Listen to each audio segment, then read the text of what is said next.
The email arrived at 9:43 a.m. on a Tuesday. I opened it with a cup of lukewarm coffee in my hand, expecting the usual corporate memos, not the words that would make my stomach sink. Pack your desk. You're dead. Wait. 18 years. 18 years of strategy sessions, product launches, and late nights at the lab. 18 years of filing patents, some of which had generated millions for the company. And in a single line, typed without hesitation, it was as if none of it had existed. I stared at the screen, my fingers hovering over the keyboard. Shock, confusion. A flicker of anger. The old familiar narrative of being undervalued, dismissed, invisible, it all resurfaced at once. For a moment, I thought about calling HR, demanding an explanation, screaming into the phone. But the email's coldness, the clinical finality, suggested another path. Silence, calculation. By 6:00 p.m., I was home alone. The apartment smelled of takeout and dust. I sat at the table, the email still open on my laptop. My mind wandered through years of overlooked contributions, whispered praises that never reached higher ups, projects where my fingerprints were everywhere but my name never mentioned in boardrooms. The humiliation pressed on me, tight and acrid. Then I remembered the patent, the one no one in the company could launch without, the one central to the 100 EVIDU-M merger scheduled for the following week. Suddenly, the sting of dismissal collided with an opportunity power that no email could erase. The humiliation remained, but leverage was now in my hands. Quiet, invisible, but absolute.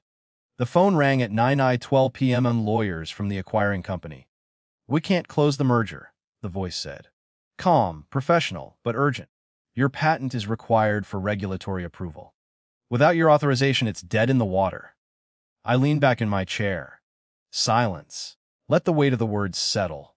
Then, casually, almost with amusement I didn't entirely feel yet, I said, "Then your CEO can beg." There was a pause on the line, a quiet intake of breath, a professional tone strained against the panic. By the next morning, my inbox contained a flurry of messages, legal formalities, polite acknowledgments from executives, and an official request for a meeting. The CEO, who had dispatched the email just 24 hours earlier, was suddenly a man calculating, uncertain, careful. The authority in the company had shifted subtly but unmistakably. I did not celebrate. I did not gloat. I dressed carefully, wore my favorite blue jacket, and entered the boardroom with calm, measured steps. The air felt heavier than usual. The CEO tried to maintain composure, but it was a facade, pale skin, tight jaw, eyes darting to the files in front of me. The lawyers, efficient and neutral, left me space to speak. I reviewed the patent details, clarified conditions, and outlined the timeline. Each statement was precise, each correction methodical. I did not raise my voice. I did not deliver a speech. The control was subtle, almost imperceptible, but the CEO's tension filled the room. It was the quiet, undeniable shift of power. The very leverage that had been mine all along, now recognized and acknowledged externally. After the meeting, as I returned to my office, I paused to consider the difference between the morning and the previous evening. Yesterday, I had been dead weight. Today, I was indispensable. I did not feel triumphant. I felt relief, dignity, and a slow reclaiming of agency.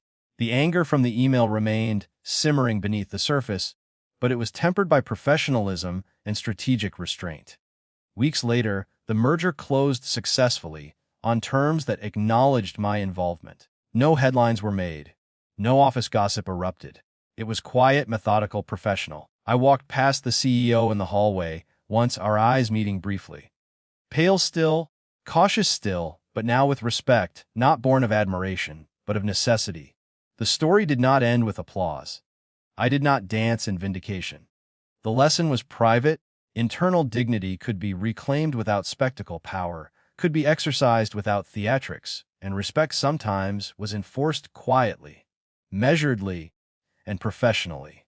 The sting of the email lingered, but it no longer defined me.